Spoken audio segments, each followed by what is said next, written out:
Hello friends. So எல்லாரும் SSC prepare பண்ணிருப்பீங்க and last minuteல இருப்பீங்க. So இன்னும் less than 1 month இருக்கு.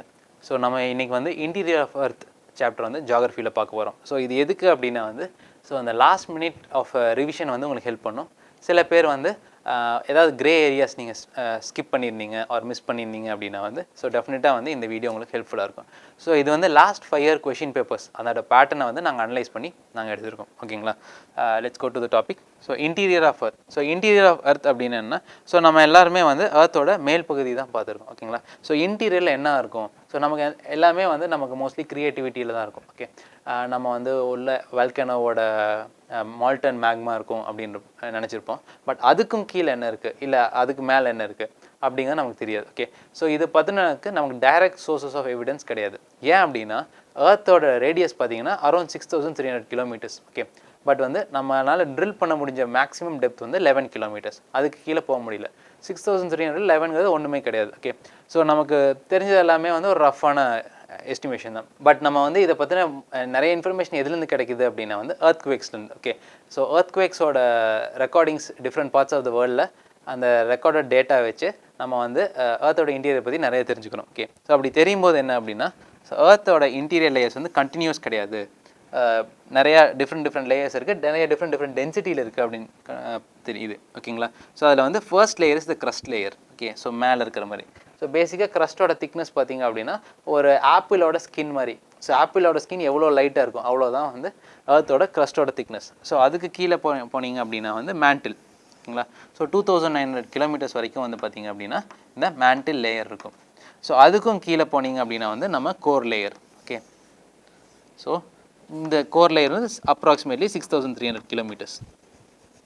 ஸோ இது core, inner layer, mantle middle layer and crust is the outer layer.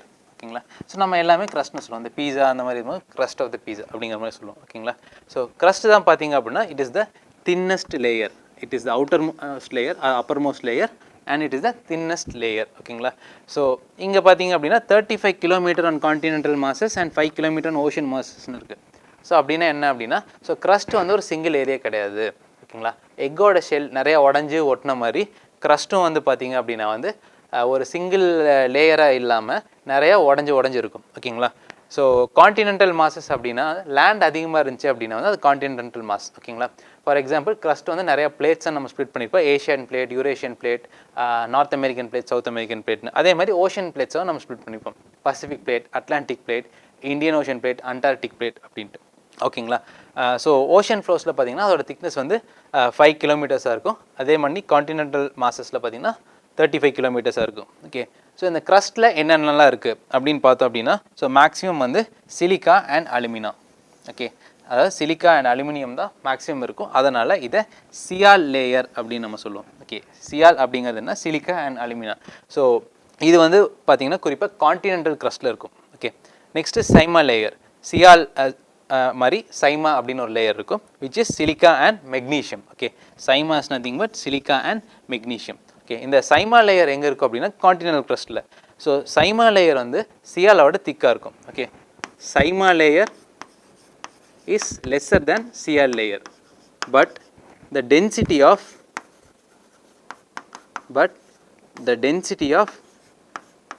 SIMA layer is greater than sial layer. ஓகேங்களா, so sima பார்த்தீங்க அப்படின்னா சியாலோட தின்னாக இருக்கும் ஆனால் டென்ஸாக இருக்கும். அதாவது ஓஷன் க்ரஸ்ட் அப்படிங்கிறது வந்து தின்னாக இருக்கும் ஆனால் டென்ஸாக இருக்கும். கான்டினென்டல் க்ரஸ்ட் வந்து திக்காக இருக்கும் ஆனால் லெஸ் டென்ஸாக இருக்கும். Okay, so next mantle. So mantle நம்ம பார்த்துருக்கோம் up to a depth of 2000 kilometre below the crust. Okay, so mantle extends to a depth of 2000 kilometre below the crust.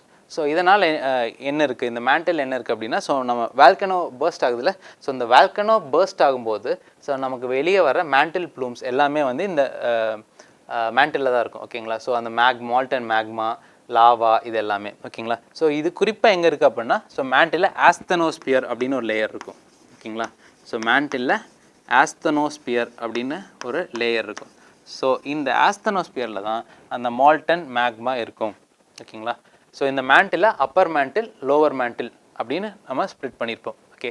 So அந்த Appar mantle தான் இந்த ஆஸ்தனோஸ்பியர் இருக்குது. ஸோ லித்தோஸ்பியர் அப்படிங்கிறது என்னென்னா upper crust, lower crust and top layer of the asthenosphere, இதெல்லாம் சேர்ந்தது தான் நமக்கு லித்தோஸ்பியர் அப்படின்னு சொல்லுவோம். ஓகே. ஸோ மேண்டிலுக்கு அப்புறம் என்ன இருக்குது அப்படின்னு பார்த்தீங்கன்னா நமக்கு கோர். ஓகே. ஸோ கோர் வந்து நமக்கு ஆல்மோஸ்ட் 2900 கிலோமீட்டர்லேருந்து 6300 கிலோமீட்டர் வரைக்கும் எக்ஸ்டெண்ட் ஆகும். So almost 3400 to 3500 kilometres. ஓகேங்களா. ஸோ இதை வந்து நைஃப் லேயர் அப்படின்னு சொல்லுவோம். நைஃப்னா நிக்கல் அண்ட் அயன். அயனோட லாட்டின் நேம் வந்து ஃபெரிக். ஸோ அதனால் வந்து எஃப்இ அப்படிங்கிற ஒரு டேர்மில் யூஸ் பண்ணுவோம். ஸோ அதனால் nife, nickel and iron layer. Okay. So இந்த நிக்கல் அண்ட் அயன் இருக்கிறதுனால வந்து இது வந்து the most densest layer. So கோரோட டென்சிட்டி பார்த்தீங்கன்னா 13.6 g/cc. ஓகேங்களா. ஸோ அதாவது 13.6 அப்படி நார்மலாக வாட்டரோட 13.6 டைம்ஸ் வந்து ஹெவியாக இருக்கும். ஸோ அதனால் ஹெவியஸ்ட் லேயர் அப்படின்னு பார்த்தீங்க அப்படின்னா வந்து நம்ம கோர் தான் இருக்கும். ஓகே. அண்ட் கோரில் என்ன ஸ்பெஷாலிட்டி அப்படின்னா இந்த அயன் இருக்கிறதுனால ஸோ எர்த்தோட மேக்னெட்டோஸ்பியர். ஓகே. ஸோ எர்த்தை சுற்றி ஒரு மேக்னெட் இருக்கும். So this is responsible for the earths magnetic field. So இதுதான் எர்த்தோட மேக்னெட்டோஸ்பியராக ஆக்ட் ஆகும். ஸோ இதில் இருக்கிற அயன் வந்து எர்த்தை சுற்றி ஒரு மேக்னெட்டிக் ஃபீல்டை க்ரியேட் பண்ணும். இது க்ரியேட் பண்ணுற இந்த மேக்னெட்டிக் ஃபீல்டு என்ன பண்ணணும் அப்படின்னா ஸோ சன்லேருந்து வர்ற சோலார் ஸ்டார்ம்ஸை வந்து தடுக்கும். ஓகே. ஸோ ஒருவேளை இந்த கோரில் வந்து அயன் இல்லை அப்படின்னா சன்லேருந்து வர சோலார் ஸ்டார்ம்ஸ் டைரெக்டாக வந்து நம்மளை இம்பேக்ட் பண்ணும். ஸோ அந்த டைரக்ட் இம்பேக்ட்னால நம்ம அட்மாஸ்ஃபியர் வந்து பாதிப்படையும். ஸோ இன்றைக்கி நம்ம யூஸ் பண்ணுற எல்லா எலக்ட்ரானிக் கேஜெட்ஸுமே வந்து ஸோ ஃப்ரை ஆகிடும். ஓகே. ஸோ அந்த மேக்னெட்டிக் லேயர் தான் வந்து நம்மளை ப்ரொடெக்ட் பண்ணிகிட்ருக்கு. ஸோ அந்த மேக்னெட்டிக் லேயருக்கான ரீசன் வந்து இந்த கோரில் இருக்கிற அயன். ஓகே. ஸோ இது வந்து உள்ளுக்குள்ளே ஒரு டைனமோ மாதிரி சுற்றிட்டே இருக்கும். அந்த டைனமோ மாதிரி சுற்றுற எஃபெக்ட்னால தான் வந்து நமக்கு அந்த மேக்னெட்டிக் ஃபீல்ட் க்ரியேட் ஆகுது. அதே மாதிரி பார்த்திங்கன்னா இந்த கோரில் வந்து very high temperature. Okay. So ரொம்ப ஹையான ஒரு டெம்பரேச்சர் இருக்குது. ஸோ அதனால் என்னென்னா இது வந்து எப்போவுமே லிக்விட் லேயராக இருக்கும். Okay. So core is always a liquid layer. So நம்ம பார்த்துருக்கோம் எர்த் வந்து இந்த ஃபார்மில் இருக்குது. ஓகேங்களா. So crust, mantle, core. So இது ஒவ்வொன்றும் ஒரு செப்பரேஷன் இருக்குது. ஸோ கோர், அப்புறம் மேண்டில், அப்புறம் க்ரஸ்ட். இதே பார்த்தீங்க அப்படின்னா வந்து கோர் வந்து இன்னர் கோர், அவுட்டர் கோர்னு இருக்கும். ஓகேங்களா. ஸோ மேண்டில் வந்து அப்பர் மேண்டில், லோவர் மேண்டில்னு இருக்கும். ஓகேங்களா. ஸோ க்ரஸ்ட்டும் பார்த்தீங்க அப்படின்னா அவுட்டர் க்ரஸ்ட், இன்னர் க்ரஸ்ட்னு இருக்கும். Or upper crust and lower crust. ஓகேங்களா. ஸோ இந்த ஒவ்வொன்றுக்கும் ஒரு செப்பரேஷன் இருக்கும் பார்த்தீங்களா. ஸோ இந்த ஒவ்வொரு லேயரும் கண்டிப்பாக செப்பரேட் ஆகிருக்கும். செப்பரேட் ஆனால் தான் நம்ம தனி லேயராக பிரிக்க முடியும். செப்பரேட் ஆகாமல் இருந்துச்சுன்னா எல்லாமே ஒன்று கூட ஒன்று மிக்ஸ் ஆகிடும். ஸோ இந்த செப்பரேஷனை வந்து நம்ம டிஸ்கண்டினியூட்டிஸ். ஓகே. ஸோ டிஸ்கண்டினியூட்டிஸ் அப்படின்னு சொல்லுவோம்.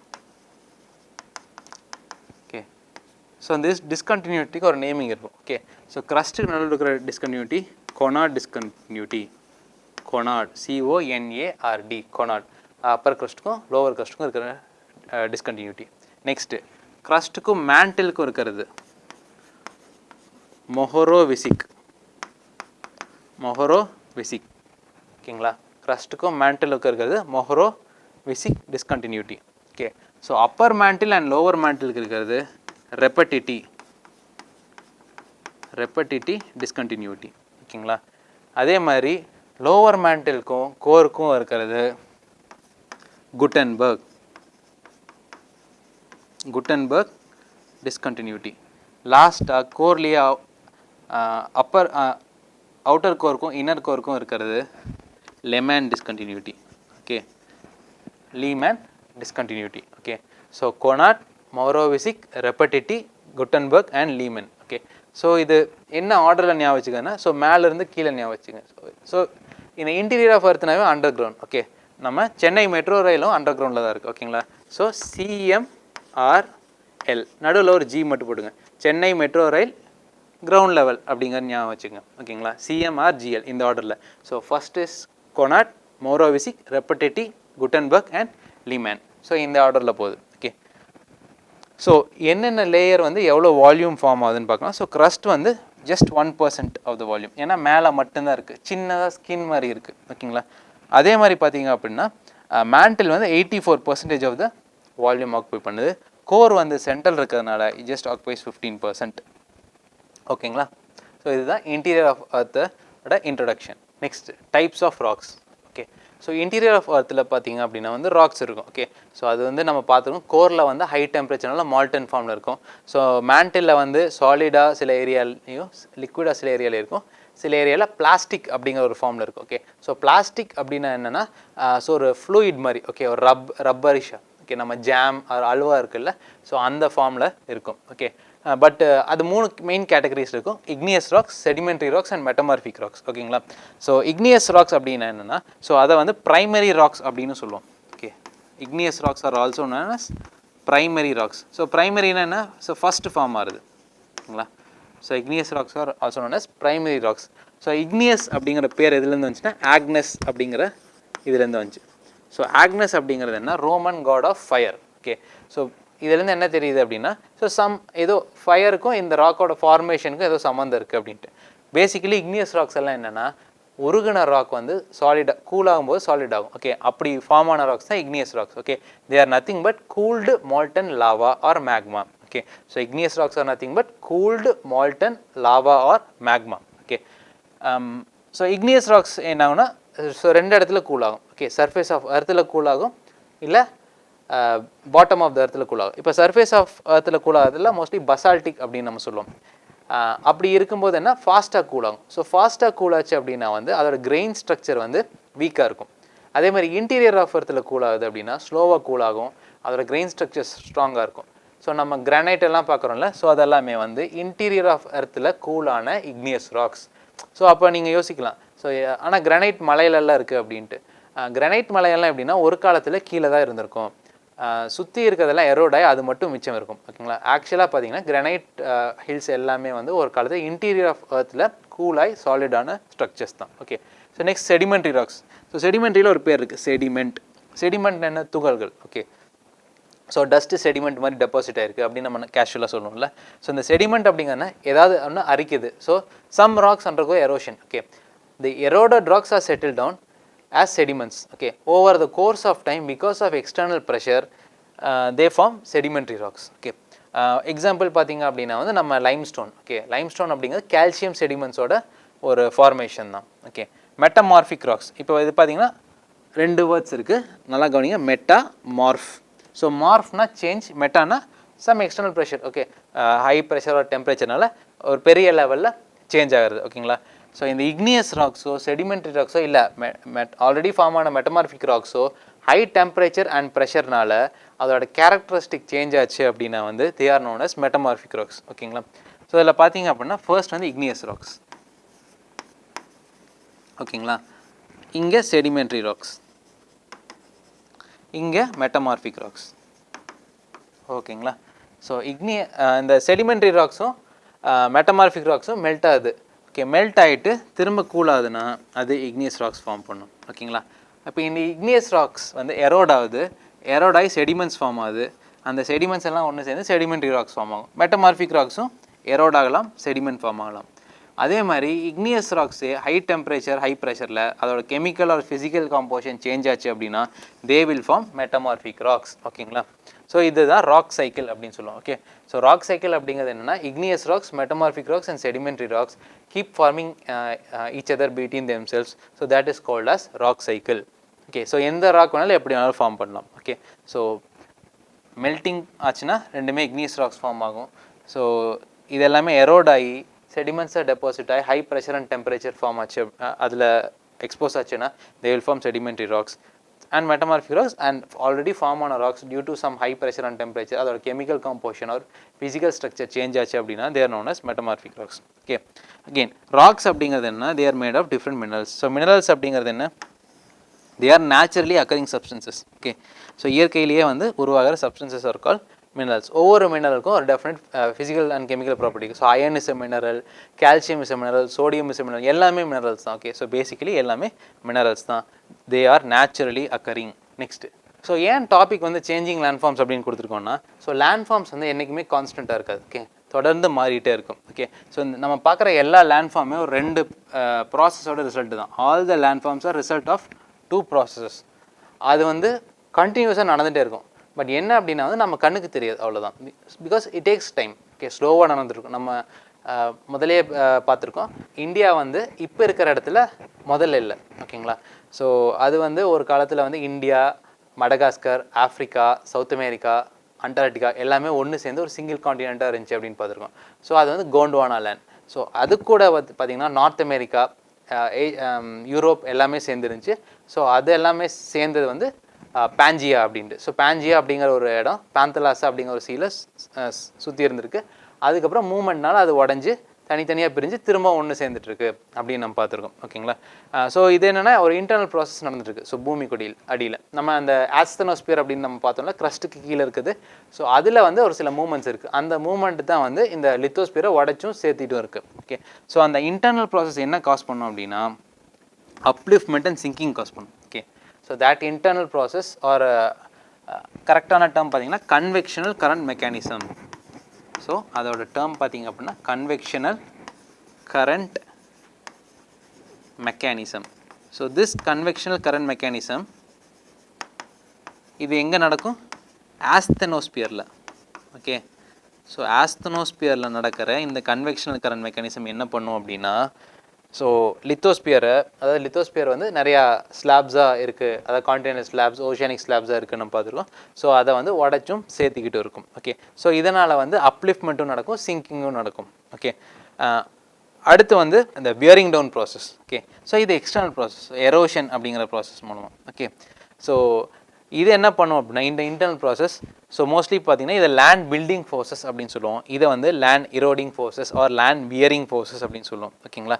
ஸோ இது என்ன பண்ணும் அப்படின்னா வந்து, ஸோ ஒரு மவுண்டன் ஃபார்ம் ஆயிருக்கு அப்படின்னா வந்து அந்த மவுண்டன் எரோட் பண்ணும். ஓகே, ஃபார் எக்ஸாம்பிள் நம்ம ஹிமாலயாஸே பார்த்துருக்கோம். ஹிமாலயாஸை மூணாக பிரிப்போம், outer Himalayas, inner Himalayas and Shivalik. Okay, so outer and inner Himalayas வந்து இந்த அப்லிஃப்ட்மெண்ட் ப்ராசஸில் ஃபார்ம் ஆனது, ஃபோல்ட் மவுண்டன்ஸ். ஓகேங்களா? அதே ஷிவாலிக் பார்த்தீங்க அப்படின்னா இந்த எக்ஸ்டர்னல் ப்ராசஸ் ஆஃப் வியரிங் டவுனில் ஃபார்ம் ஆனது. ஏன் அப்படின்னா ஹிமாச்சல் அண்ட் ஹிமாத்ரி எரோட் ஆகி அந்த எரோடட் டெபாசிட்ஸ் தான் கீழே இருக்கிற ஷிவாலிக் மவுண்டன்ஸ். ஓகேங்களா? ஸோ இந்த ப்ராசஸ் ஆஃப் எரோஷன், அதாவது ஹிமாச்சல் ஹிமாத்ரி எரோட் ஆகுது, கீழே ஷிவாலிக்காக டெபாசிட் ஆகுது. அதே மாதிரி நம்ம டெல்டாஸ் எல்லாம் பார்த்தீங்க அப்படின்னா அந்த மலை வந்து எரோட் ஆகும், அதுக்கப்புறம் அந்த ஆறு வந்து கொண்டு வந்து அந்த துகள்களை வந்து கடல் கிட்ட போடும், அது டெல்டாஸாக ஃபார்ம் ஆகும். Deltas are process of deposition. ஓகேங்களா? ஸோ இந்த எரோஷன் அண்ட் டெபோஷன் கண்டினியூஸாக நடந்துகிட்டே இருக்கும். ஓகே, ஸோ அதே மாதிரி எரோடாகி டெபாசிட் நடக்கும்போது ஸோ எரோடான இடத்துல ஒரு அப்லிஃப்ட்மெண்ட் நடக்கும். ஓகே, ஸோ இந்த ப்ராசஸ் வந்து கண்டினியூஸாக இந்த land building and land eroding ப்ராசஸ்க்கு நடுவில் ஒரு கண்டினியூஸ் ஒரு ப்ளே நடந்துகிட்டே இருக்கும். அந்த ப்ளே தான் வந்து இன்றைக்கி நம்ம பார்க்குற எல்லா ஃபிசிக்கல் ஃபீச்சர்ஸும். ஓகே, ஸோ அது ஃபோல்ட் மவுண்டன்ஸாக இருக்கட்டும், பிளேட்யூஸ், வேலிஸ், எதுவானாலும் இருக்கட்டும். So it is due to the continuous play between these both forces. Next நம்ம ஆல்ரெடி பார்த்துக்கோங்க, லித்தோஸ்பியருங்கிறது ஒரு கன்யூஸ் இல்லை, நிறைய பிரேக் ஆன மாதிரி இருக்குது. நம்ம ஸ்கல் பார்த்தீங்கன்னா ஸ்கல்லோட டைக்ராம் பார்த்தீங்க அப்படின்னா நிறைய கிராக்ஸ் இருக்கிற மாதிரி, நிறைய சேர்ந்தது தான் ஸ்கல் அப்படிங்கிற மாதிரி இருக்கும். ஸோ அதே மாதிரி தான் நம்ம லித்தோஸ்பியரும். Okay, so lithosphere consist of broken plates. Okay, so இந்த ப்ரோக்கன் பிளேட்ஸ் எல்லாம் சேர்ந்தது தான் வந்து நம்ம லித்தோஸ்பியர். ஓகே, ஸோ இதை வந்து நம்ம மேஜர் பிளேட்ஸ், மைனர் பிளேட்ஸ் அப்படின்னு நம்ம ஸ்ப்ளிட் பண்ணுவோம். Okay, so these lithospheres are split into major plates and minor plates. Okay,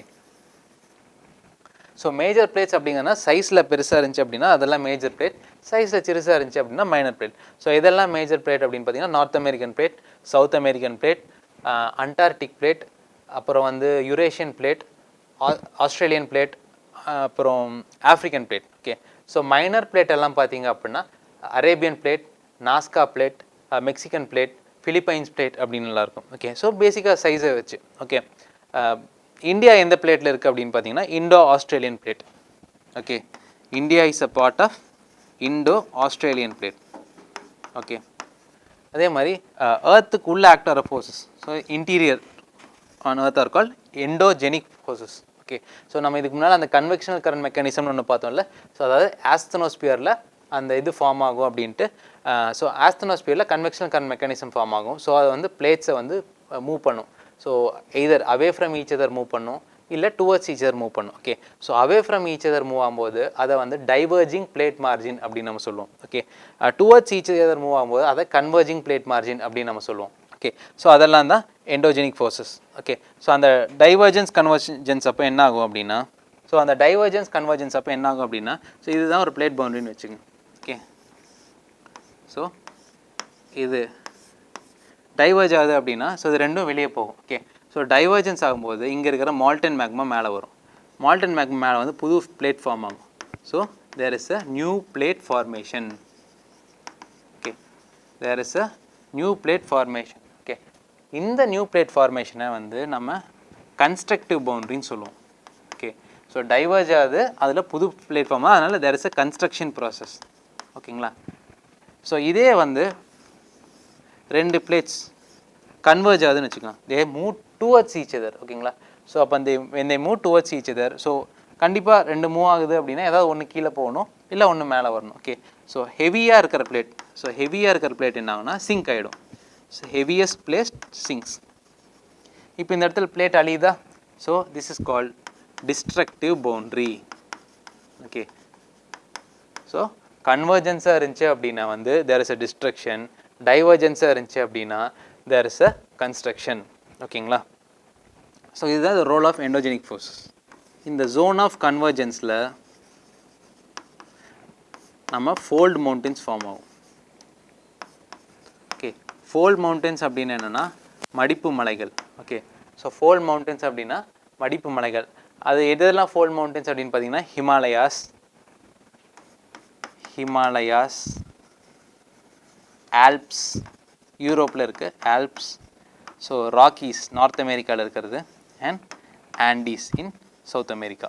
okay, so இது எல்லாமே வந்து fold mountains. Okay, next exogenic forces. So exogenic forces அப்படிங்கிறது என்ன அப்படின்னா வந்து சர்ஃபேஸ் ஆஃப் எர்த்தில் நடக்கிற forces. Okay, so surface of எர்த்தில் பார்த்தீங்க அப்படின்னா வந்து மெயின் ஃபோர்ஸ் என்ன, எரோஷன். ஓகே, ஸோ எரோஷன் எதனால் ஃபார்ம் ஆகுது அப்படின்னு பார்த்தீங்க அப்படின்னா due to air, water, air or wind. ஓகேங்களா? ஏர் ஆர் விண்டு, வாட்டர், அப்புறம் கோஸ்டல் எரோஷன்.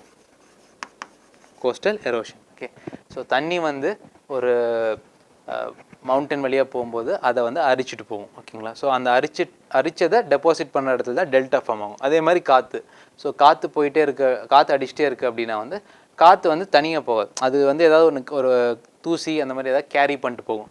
அப்படி மூவ் ஆகிற காற்று என்ன பண்ணும் அப்படின்னா வந்து இருக்கிற பாறைகள் அரிக்கும். ஓகே, ஸோ அது வந்து விண்ட் எரோஷன் அப்படின்னு நம்ம சொல்லுவோம். ஸோ கோஸ்டல் எரோஷன் எப்படி, ஸோ கோஸ்ட்டில் பார்த்தீங்க அப்படின்னா வந்து நம்ம நார்மலாக ஒரு பீச்சுக்கு போகிறோம் அப்படின்னா வந்து நிறையா மண் துகள்கள் இருக்கும். ஓகே, ஸோ பேசிக்காக பீச் அப்படிங்கிறது என்னென்னா it is a output of erosion and deposition by coastal waves அப்படின்னு நம்ம சொல்லுவோம். Okay, so erosion and deposition அப்படின்னா என்ன, ஒரு இடத்துல அரிச்சிட்டு வந்த மண்ணை நம்ம பீச்சை, இப்போ மணல் நிறைய இருக்கிற ஒரு பீச் பார்த்தோம் அப்படின்னா இட் இஸ் அ டெபோஷனல் லேண்ட்ஃபார்ம். இதே பாறையாக சில பீச்சஸ் இருக்கும். ஓகேங்களா? ஸோ அந்த பீச்சஸ் எல்லாமே வந்து it is erosional landform. Okay, so பீச்சில் அதே மாதிரி நம்ம போய் அலை வர இடத்துல நின்னோம் அப்படின்னா நம்ம காலிலேருந்து மண் எடுத்துகிட்டு போகிறது தெரியும், அப்படியே நம்ம கீழே போவோம். அப்போ என்ன ஆகுனா தேர் இஸ் அன் எரோஷன். அதே மாதிரி ரொம்ப நேரம் நின்றுட்டு இருந்தோம்னா நம்ம கால் மேலே மண்ணை கொண்டு வந்து போடும், இட் இஸ் அ டெபோஷன். ஓகேங்களா? ஸோ இதுதான் வந்து சேஞ்சிங் லேண்ட்ஃபார்ம்ஸ். நெக்ஸ்ட் அதில் பார்த்திங்கன்னா முக்கியமானது வல்கேனோ. ஓகே, ஸோ வல்கேனோ அப்படின்னா எரிமலை. ஓகே, ஸோ நம்ம பார்த்துருக்கோம், நமக்கு நார்மலாக வல்கேனோன்னா இப்படி ஒரு டயக்ராம் வந்து ஞாபகத்துக்கு வரும். ஸோ மேலேருந்து எரிமலை வெடிக்கிற மாதிரி. ஓகேங்களா? எரிமலை வெடிக்கிற மாதிரி நமக்கு ஞாபகம் வரும். ஸோ இதுதான் வெண்ட்டுனா ஓப்பனிங். ஸோ இது வழியாக என்ன வரும் அப்படின்னா வந்து ஸோ மால்டன் மெட்டீரியல் எங்கேருந்து அப்படின்னா எர்த்தோட இன்டீரியர்லேருந்து. ஓகேங்களா? ஸோ நம்ம ஆஸ்தனோஸ்பியருங்கிற பார்த்துருக்கோம், ஆஸ்தனோஸ்பியரோட இன்டீரியர்லேருந்து வெளியே மால்டன் மெட்டீரியல் வருது பார்த்தீங்களா, அதை வந்து நம்ம மேக்மா அப்படின்னு நம்ம சொல்லுவோம். ஓகே, ஸோ அந்த மால்டன் மெட்டீரியல் வந்து ஆஸ்தனோஸ்பியர்லேருந்து வரும்.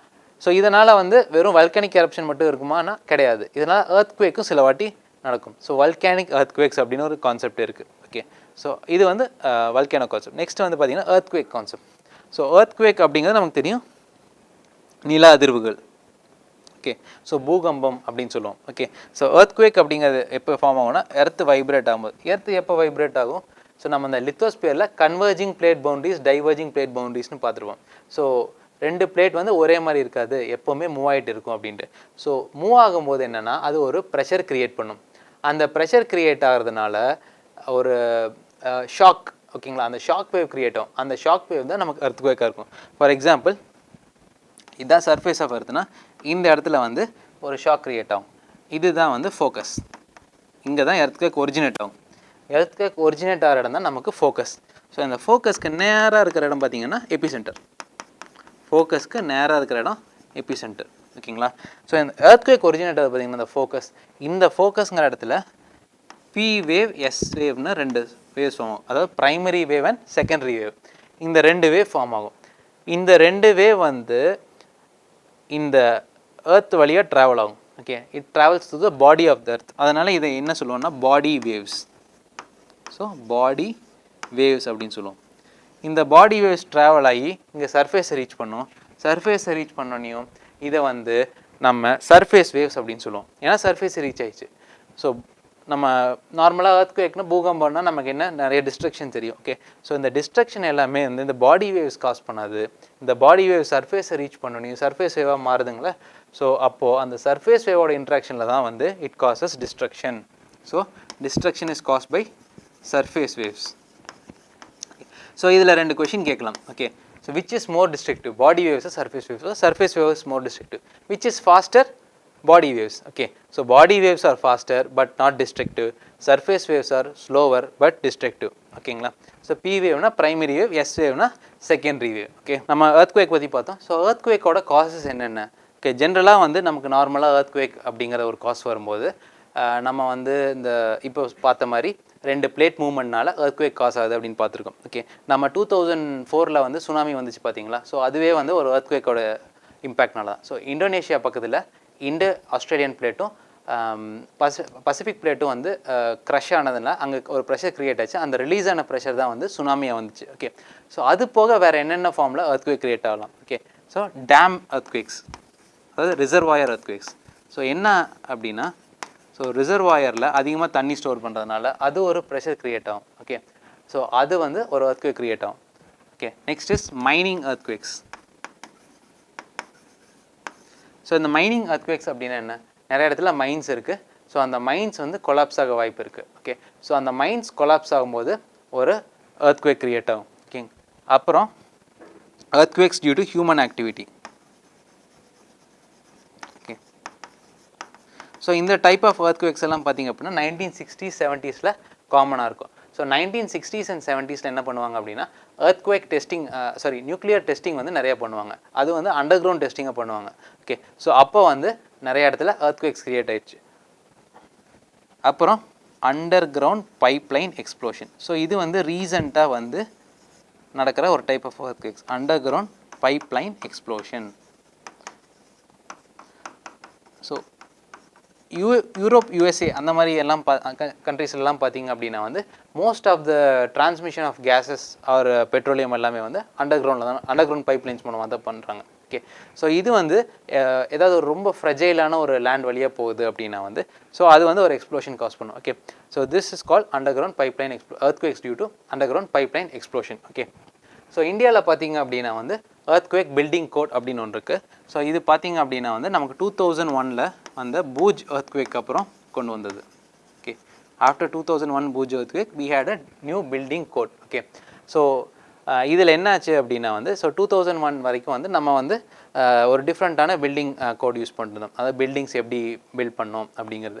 பட் என்ன அப்படின்னா இந்த எர்த்குவேக் வந்து நம்மக்கிட்ட இருந்த ஃபால்ட்ஸ் எக்ஸ்போஸ் பண்ணிச்சு. ஓகே, ஸோ அதுக்கப்புறம் வந்து இந்தியாவை 5 ஜோனாக பிரித்தாங்க, 1 2 3 4 5. அதுக்கப்புறம் வந்து அந்த ஜோன் 1 எடுத்துட்டாங்க. இப்போ 2 3 4 5 அப்படிங்கிறது மட்டும் இருக்குது. Okay, so 2 is the least destructive zone. Okay, 2 is the least destructive zone. 5 is the most destructive zone. ஓகேங்களா?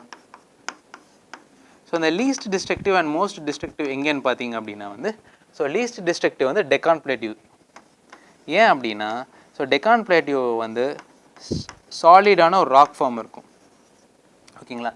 So Deccan plateau has solid rock forms. Okay, so அந்த ராக் ஃபார்ம் வந்து they are more resistant to earthquakes. Okay, இந்த most destructive areas எங்கேன்னு பார்த்தீங்கன்னா closer to Himalayas. Okay, so இப்போ for example 6 Richter earthquake வருதுன்னு வச்சுக்கோங்க.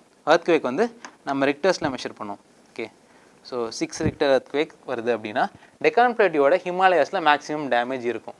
ஏன் அப்படின்னா Himalayas are slope mountains. Okay, அங்கே எர்த்குவேக் வரும்போது it also causes landslides. Okay, so Deccan plateau is least destructive and Himalayas are most destructive. Okay, so நம்ம எர்த்குவேக் எதில் மெஷர் பண்ணுவோம்? Richter scale. Okay, so Richter போக இன்னொரு ஸ்கேல் இருக்குது, is Mercalli scale. Okay, so Mercalli வந்து older scale. So இப்போ நம்ம அதை யூஸ் பண்ணுறதில்ல. ஸோ ரிக்டர் தான் யூஸ் பண்ணுறோம். ஸோ ரிக்டரோட சிக்னிஃபிகன்ஸ் என்ன அப்படின்னா, ஸோ ரிக்டர் ஸ்கேல், ஸோ ரிக்டரோட சிக்னிஃபிகன்ஸ் என்ன அப்படின்னா, in Richter scale we measure the energy released during an earthquake. In Richter scale we receive the in Richter scale we measure the energy released during an earthquake. So for example 7 Richter அப்படினா ஒரு level of energy release ஆயிருக்கும். Okay, so 8 Richter na it is 10 times more. ஏனா Richter is nothing but an logarithmic scale. So 7 Richter க்கும் 8 Richter க்கும் என்ன difference அப்படினா 8 Richter is 10 times more than 7 Richter because Richter is a logarithmic scale, log scale. ஓகேங்களா? So Japan அந்த மாதிரி ஏரியாஸில் பார்த்தீங்க அப்படின்னா கன்ஸ்ட்ரக்டிவ் பிளேட்ஸ் அதிகமாக இருக்குது. ஸோ அதனால் மோஸ்ட் ஆஃப் த எர்த்குவேக்ஸ் பார்த்தீங்கன்னா இந்த 9 Richters அரௌண்ட் இருக்கும். இந்த ஃபுக்குஷிமா அப்படிங்கிற ஒரு டிசாஸ்டர் பார்த்தீங்க அப்படின்னா அது வந்து 9.1 Richter ஸ்கேல். ஓகே, ஸோ இது வரைக்கும் நம்ம லேண்ட் ஃபார்ம்ஸ் பார்த்துருக்கோம். அண்ட் இதோட இந்த லேண்ட் ஃபார்ம்ஸ் டாபிக் முடியுது. ஸோ நம்ம நெக்ஸ்ட்டு ப்ரெசன்டேஷனில் நெக்ஸ்ட் டாபிக் பார்க்கலாம். தேங்க்யூ.